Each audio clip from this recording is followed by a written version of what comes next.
you. In the beginning, God created the heaven and the earth. And the earth was without form and void, and darkness was upon the face of the deep. And the Spirit of God moved upon the face of the waters. And God said, "Let there be light." And there was light. And God saw the light, that it was good, and divided the light from the darkness.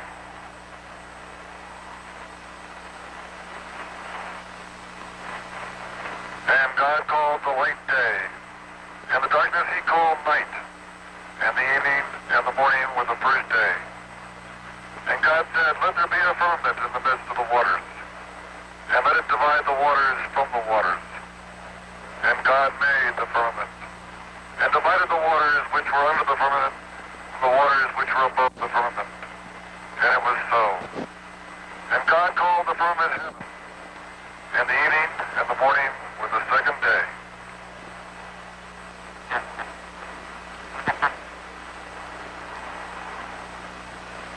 And God said, "Let the waters under the heaven be gathered together into one place, and let the dry land appear." And it was so. And God called the dry land earth, and the gathering together of the waters called he seas. And God saw that it was good. And from the crew of Apollo 8, we close with good night, good luck, a Merry Christmas, and God bless all of you on the good earth. Lightning is a phenomenon which results from the electrification of the vault, but it must be explained that the luminous branches and ramifications which are observed in what is called forked lightning are not lightning at all, strictly speaking. Neither do they traverse the atmosphere as is believed. They correspond to luminous electrical currents which travel in the vault of the sky itself, where they follow irregular tracks, probably metallic veins, and it can also be seen that they adopt the convex shape of the vault. These currents contribute eventually to the accumulation at a certain spot of the quantity of electricity which is required to cause a discharge towards the earth, which occurs then in a direct line. The comets, meteors and shooting stars are phenomena which also have their origin, like the so-called forked lightning, in the mass of the vault. The author definitely knows this to be the case. Comets are spontaneous luminous manifestations which are created by electrical reactions occurring in the vault of the sky, and this explains their unexpected and sudden appearances, as well as their rapid and erratic movements, indifferently direct or retrograde. The passage of a comet is not accompanied by sound, that is to say that there is no electrical discharge like in the case of lightning which causes the vault to split and detonate. It can be surmised that lightning takes place in the thickness of the vault, whereas a comet is a surface phenomenon. The orbit of comets, which may be seen to sweep across the vast expanse of the sky, is described as parabolic. This means, in fact, since the passage takes place on the surface of the dome, that the orbit follows exactly the curvature of same and acquires, therefore, a seemingly parabolic shape. The formation of comets seems to be due to the influence of the satellite disks of the Earth as they pass at certain points of the vault of the sky. Otherwise, when they occupy say 9 degrees of the zodiac, particularly the 29th degree of Sagittarius. In the case of Encke's comet of December 21, 1795, the Sun was at the 29th degree of Sagittarius. In that of Brooks' comet of November 11, 1911, Mercury was passing at the same degree, and again for Donati's comet, October 2, 1858, it was Mars which was effecting its passage at this very spot. The same remark applies, moreover, to the 3rd degree of various signs, particularly Gemini. In the last case mentioned, that of Donati's comet, Uranus was at the 3rd degree of Gemini.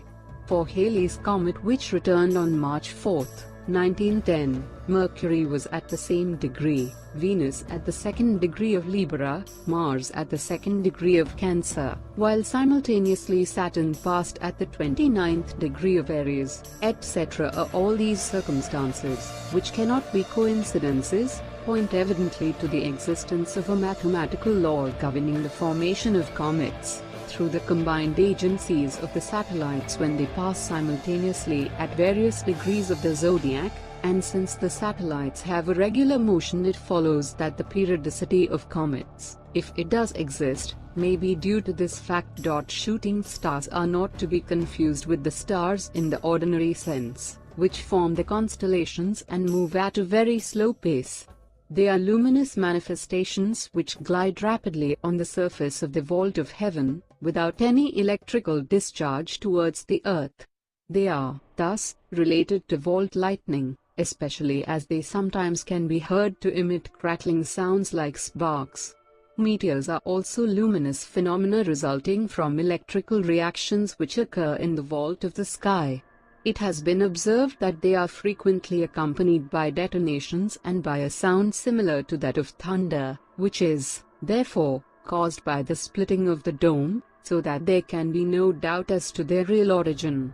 It has been calculated that the height of meteors never exceeds 90 kilometers, and this figure confirms the estimate which is given further on of the probable distance of the vault of the sky from the surface of the earth. Not bad.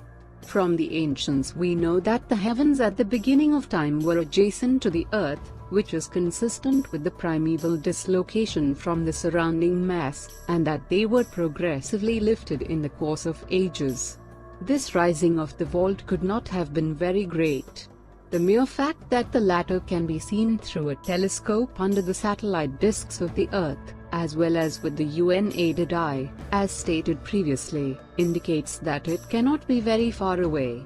It is not true, either, that man's eyesight can cover an infinite distance, even with the help of the most powerful instruments, keeping in mind at the same time a possible magnifying effect due to the different densities of the various atmospheric layers, so that it must be accepted that the dome of the sky is incredibly low. If it were at an enormous distance, meteorites would disintegrate and become pulverized, and rain be volatilized before reaching the Earth. There is not, and there never will be, an absolutely reliable method whereby the exact distance separating the surface of the Earth from the sky may be ascertained. It is very doubtful, as a matter of fact, whether the laws of physics which apply to terrestrial conditions would be still valid in the case of the upper atmosphere and of the spaces adjacent to the top of the dome, but certain data can be taken into account. The height of the heaviside layer, which is the dome of the sky, has been measured by the time taken by radar waves to return to Earth. This distance has been given as being from 40 to 50 kilometers in the daytime, and 90 kilometers during nighttime, but the figure obtained for the day may be considered unreliable, since it may well be believed that an acceleration takes place in the propagation of the waves due to the heat of the sun. It is known, on the other hand, that the thickness of the atmosphere has also been measured. But the atmosphere is invisible, and since the dome is the only surface on which the eye can rest, it is clear that the thickness of the atmosphere means the height of the dome. In the 11th century the Arabs, by measuring the duration of twilight, assuming that their method is acceptable, established that this thickness is 92 kilometers. The first telescope used by Galileo, which was of his own construction, had only a threefold magnifying power. Nevertheless, he could with this small instrument see the eminences of the vault, described by him as being the mountains of the Moon, that is to say, that instead of saying 80 to 90 kilometers, 50 to 60 might be nearer the mark. The vault of the sky may not be absolutely rigid, but may at intervals, alternately recede and advance, so that under these conditions the changes of atmospheric pressure would obviously result from the varying heights of the vault. Interesting.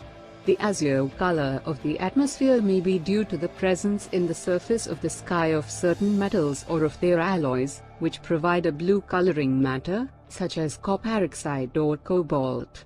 This latter metal, particularly, which is used for producing blue-colored glass, is found in very large quantities in meteorites, and its color could be diffused by the sun onto the atmospheric layers, even if they do not completely reach the top of the dome, as the latter could cast a reflection from a distance. It might also be inferred that the reddish tint of the transparent disk of Mars is due to the fact that the part of the dome which underlies its orbit contains iron oxide, which provides a compound of this color. The satellites of the Earth are not masses of matter. They are luminous and transparent disks without substance. The Moon, in particular, conveys the impression of being an ethereal manifestation, and the uncertain and elusive character which is usually associated with this satellite results precisely from its immaterial nature.